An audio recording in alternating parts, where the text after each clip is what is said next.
السلام عليكم ورحمة الله وبركاته. ازيكم حبايبي؟ كل سنة وانتم طيبين. النهاردة بما اننا بقى في رمضان وحابين نطبخ بسمنة بلدي بقى ونخلي الاكل بتاعتنا ريحته حلوة قوي، حبيت النهاردة اوفر لكم واعمل لكم سمنة بلدي. بما ان السمنة الرطل وصل 170 جنيه دلوقتي، بقت غالية قوي. بمكون بسيط جدا، هو دهن الحيوان. هيخليه الاكل بتاعنا ريحته سمنه بلدي. اللي هيشوفه مش هيفرق بينه وبين السمنه البلدي بالظبط.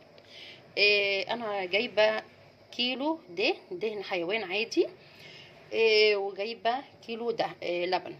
صدقوني الطريقه دي بجد هتحبوها قوي حبايبي.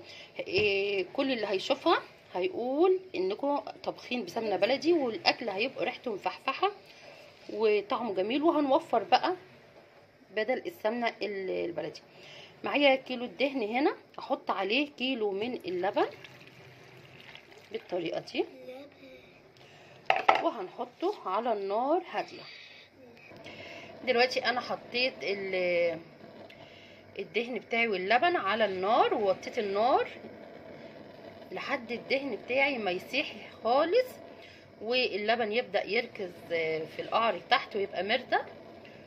وهنشوف بعد كده هيبقى اللبن هيختفي تماما، وهتفضل معانا السمنة اللي ريحتها هتبقى جبارة واحسن من السمنة البلدي واوفر بكتير قوي.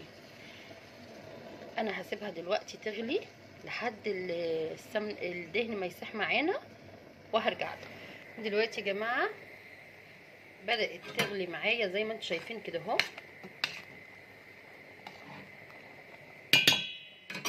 دلوقتي يا جماعه بدأت تغلي معايا اللبن، بصوا بالطريقه دي شايفين، وبدأ الدهن بتاعي اهو يبدأ يسيح.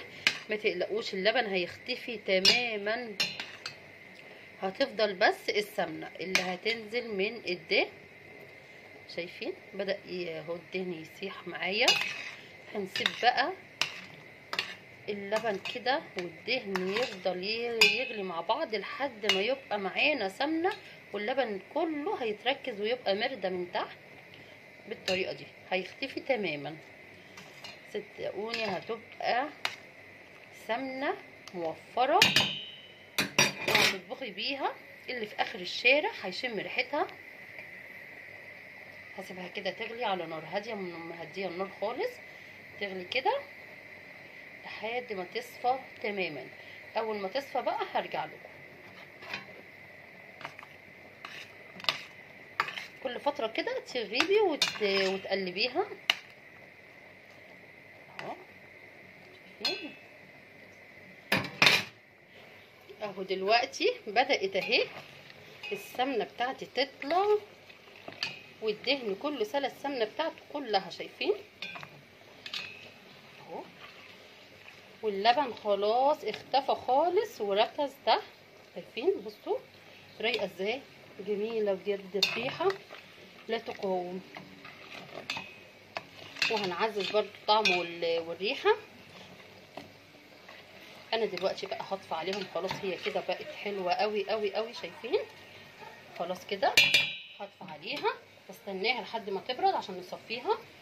يا جماعه لما سبتها تبرد خالص صفت وبقت الدهنيه بصوا كلها سلت كده، والسمنه بقت رايقه جدا جدا. هبدا اجيب مصفايه وهصفي كل الشوائب والدهن اللي طلع مني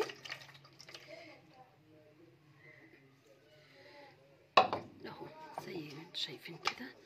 هنصفيها يا جماعه. بعد ما صفيتها شايفين الدهن كله عمل ازاي، وادي السمنه بتاعتنا اللي طلعت بصوا رايقه جميله خالص. ريحتها مش هقول لكم بجد لا تقاوم. معايا هنا كوبايه من السمنه البلدي عشان تعزز الريحه والطعم، وده اختياري، حابين تحطوها ماشي، مش حابين ريحه الدهن مع اللبن بجد خطيره خطيره. مقاربه جدا من السمنه البلدي، بس انا عشان اعزز الطعم والريحه ممكن تحطي معلقتين 3 4 براحتك خالص. انا هحط بس كوبايه اعزز الطعم والريحه بتاعته بالطريقه دي. واختياري، حابه تحطي براحتك، حابه مش حابه. بص الكميه اللي طلعت معايا دي يا جماعه تطلع كيلو. السمنه البلدي الرطلين ونص عباره عن كيلو. الرطل بالسعر السوق الايام دي ب170، احسبيها بقى رطلين ونص، يعني الكيلو هيقطع بكام؟ احنا عملناه ب70 جنيه بس من الدهن وكيلو لبن. بجد حاجه جميله. هبدا احطه بقى في البرطمانات. هنبدا بقى نجيب برطمانات بتاعتنا وهنصفي بقى فيها.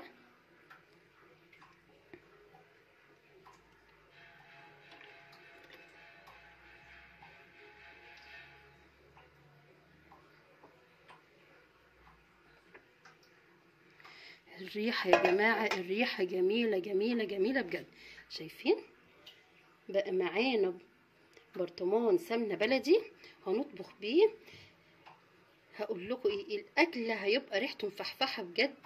حاجه جميله جدا وموفره جدا وحاجه بسيطه،